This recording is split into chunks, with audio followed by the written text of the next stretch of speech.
इधर मैं देख रहा हूं, आज भी एक अंग्रेजी अखबार में मैंने देखा कि कुछ लोग गोमती में उतर करके गोमती की सफाई कर रहे हैं।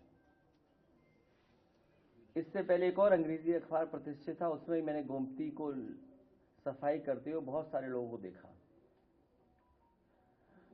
जिस विभाग के अंतर्गत ये चीजें आती हैं, सफाई, नदियों की सफाई, नदियों का साफ सुथरा होना, उनके मंत्री को भी हमने देखा था कि पानी में कूद गए थे, और वो नहीं, उनके साथ अधिकारी, इंजीनियर सब लोग घुस करके और सफाई का प्रयास किया था, लेकिन सफाई नहीं हुई। इधर देखने को मिल रहा है और जानकारी मिल रही है कि पूरे प्रदेश के ट्रीटमेंट प्लांट बंद कर दिए इन्होंने, कोई ट्रीटमेंट प्लांट चलाया नहीं जा रहा है, और सीधा सीधा नालों का पानी, पूरी गंदगी सीधी सीधी नदियों में डाली जा रही है। और इसलिए डाली जा रही है कि जिससे जानकारी न मिले कि आखिरकार नाले साफ हुए कि नहीं हुए, नदियां साफ हुई कि नहीं हुई हैं। जो बरसात का पानी आ रहा है वो सब गंदगी को लेके निकल जाएगा और इन पर आरोप भी नहीं लगेगा। वो बात अलग है कि बुंदेलखंड की नदियों को इतना खोद दिया गया, इतना खोद दिया गया है, किसी जिले में चले जाएं, हर जिले में सड़क पर, खेत के किनारे टीले बने हुए हैं, टीले लगे हुए हैं, और ऊंचे ऊंचे टीले हैं। ऐसा लग रहा है कि कई पहाड़ बन करके आ गए हैं, एक एक महीने में पहाड़ बन गए, 2 महीने में पहाड़ बन गए। और उस बात में मैं नहीं जाना चाहता हूं, उस पहलू पर, क्योंकि हमें भी वही जरूरत पड़ेगी एक समय पर। अभी एक पार्टी के नेता ने आरोप लगाया है कि उसके खिलाफ 1700 करोड़ की वजह से साजिश हो रही है। तो वही 1700 करोड़ जो हैं, उसकी वजह से टीला ही नहीं दिख रहा किसी को, टीले कहीं दिखाई नहीं दे रहे किसी को। और इटावा में एक अधिकारी का ट्रांसफर हुआ, 80 मीटर ऊंचा पहाड़ लेके चला गया संघ अपने, गोरखपुर के करीब 80 मीटर ऊंचा पहाड़, अब वो है ही नहीं।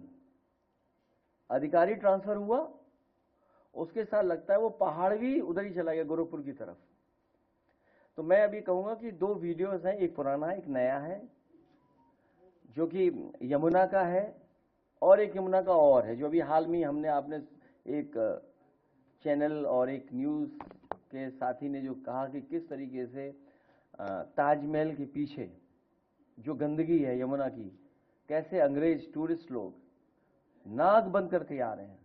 और मैं आपको याद दिलाना चाहता हूं, जब पहला भाषण हुआ था आगरा में बीजेपी के बड़े नेता का, उन्होंने ये भरोसा दिलाया था कि अकेला आगरा $1 ट्रिलियन की टूरिज्म इकोनॉमी पैदा कर सकता है। $1 ट्रिलियन की, केवल आगरा एक शहर, $1 ट्रिलियन की। और क्योंकि आपको मैंने इसलिए बुलाया था, सरकार से तो कोई नहीं लड़ सकता, कमजोर आदमी तो लड़ ही नहीं सकता। आज हमारे कुछ साथियों ने कहा था कि वृंदावन के कुछ लोग आना चाहते हैं और अपनी बात को रखना चाहते हैं,